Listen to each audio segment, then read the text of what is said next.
If a new Mafia title has to follow two tenets to produce an excellent story, it's these. First arrives several years after its predecessor. 8 is good, 5 not as much, and 9 reasonably well. Second, it must end terribly for everyone involved. Survivors are warranted, but betrayal, death, and heartbreak must occur. Mafia: The Old Country adheres to both of these rules. The question is, as it always is, how?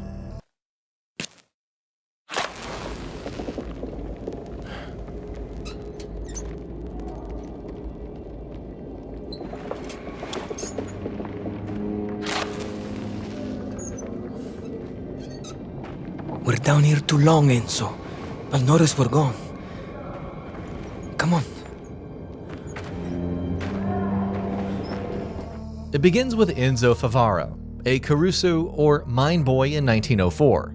No prospects, no future, and only the faintest hope of escaping to maybe potentially acquiring both of these things, with his friend Gaetano in tow. Things take an unfortunate turn when Gaetano dies due to a collapse triggered by a leak in the sulfur mines. While fending off Damiano Bastoni, aka Il Merlo, and escaping, he ventures into the land, figurative and literal, of one Don Bernardo Turrisi. Il Merlo backs off, not wanting to instigate Turrisi, who is a truce with Don Sperado, the mine's owner. From there begins Enzo's initiation into the Turrisi family and his descent into the Sicilian Mafia. Did you do that? To his face? Don Turrisi doesn't take kindly to trespassers. Lucky for you, he takes even less kindly to the Spadaro clan. You have a name. Enzo. He comes across Isabella and becomes friends with his nephew, Cesare. He's also taken under the wing of Gianluca Trapani, better known as Luca, the underboss of the Turrisi, and also crosses paths with Tino Russo, the consigliere. The story sees Enzo undertaking one dangerous mission after another for the Turrisi, from rescuing Isabella and Baron Fontellana's son, Gennaro, and killing the one who organized it, to working with Don Galante to sabotage Sperado's money laundering. An attack by Il Merlo and Turrisi results in his death, while Don Galante and Luca are killed after a conflict involving Sperado and Baron Fontellana. The latter served as the patron of the Turrisi, but betrayed Bernardo to side with Sperado. Don Turrisi, however, survives and sends Enzo to slay both Fontellana and Sperado as retribution. His reward for these, and many other murders, is the sulfur mines. It's a full circle moment, but also an eye-opening one for Enzo, who clawed his way out of hell only to be brought right back.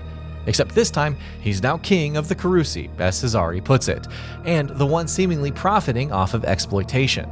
The latter tells Enzo later that he's moving up in the world and that he shouldn't forget the rest of us all down here, which the former doesn't take too kindly to.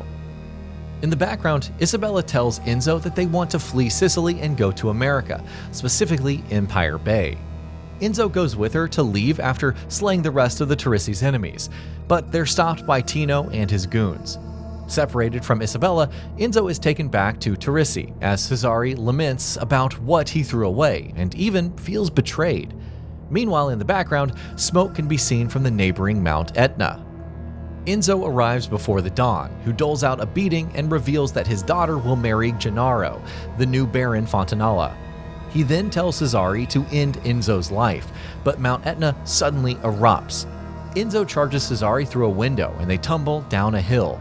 Despite not wanting to fight, they engage in a bitter knife duel, where Cesare reveals his bitterness towards Enzo, and the latter emerges victorious. He stops short of killing Cesare, however, and tells him to leave for himself instead of the Don and his current life. As the eruption continues, Enzo fights his way through other Turrisi mafioso to reach Isabella, even through the sulfur mines, and ends up against the Don himself. After causing a small collapse and escaping, he and Bernardo engage in one last knife duel, ending with the Don's defeat and death. Cesare then shows up, extending his hand towards Enzo and feigning friendship before hugging and then stabbing him.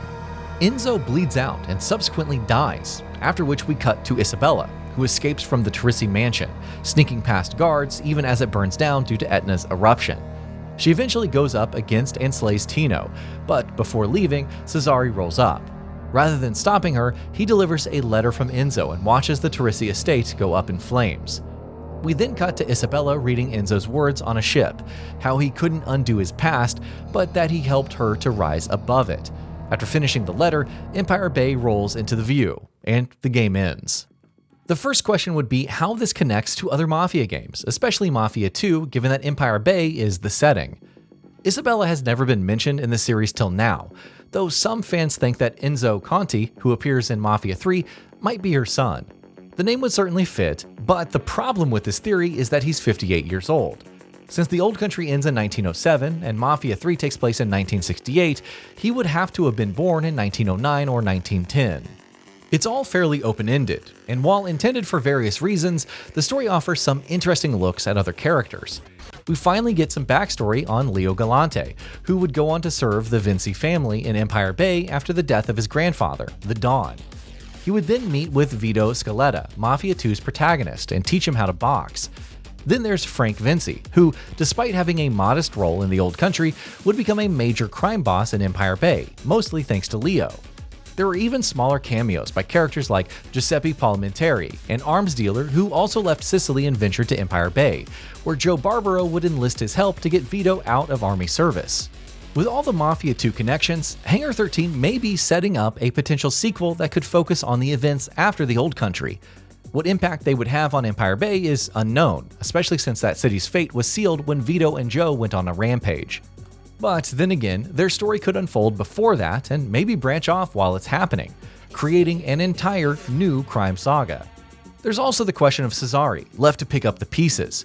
Would he pursue Isabella and try to completely wipe out Enzo's family, perhaps because that's what his uncle, whom he struggled to gain acceptance from, would have wanted? Is there really anything left of the Teresi to warrant such a vendetta, or would he join another family to try to enact it? Whatever the case may be, he's far beyond redemption at this point, and if the series' history has proven anything, it's that pride comes before the fall. Regardless of where the story goes next, Mafia: The Old Country stands out as more than just a prequel. It didn't end up providing an origin story for Don Salieri as the rumors claimed before launch, but it didn't have to. Instead, it showcased yet another side of Mafia life, where despite finding happiness and everything one could ever want, even if it didn't involve owning an empire, they would still meet their end in bloody fashion. Will that cycle of violence ever be broken or continue, much like in real life? Well, time will tell. And that'll be about it for this one. If you guys like what we're doing at Gaming Bolt, please consider subscribing to our channel, and I'll see you guys on the next video.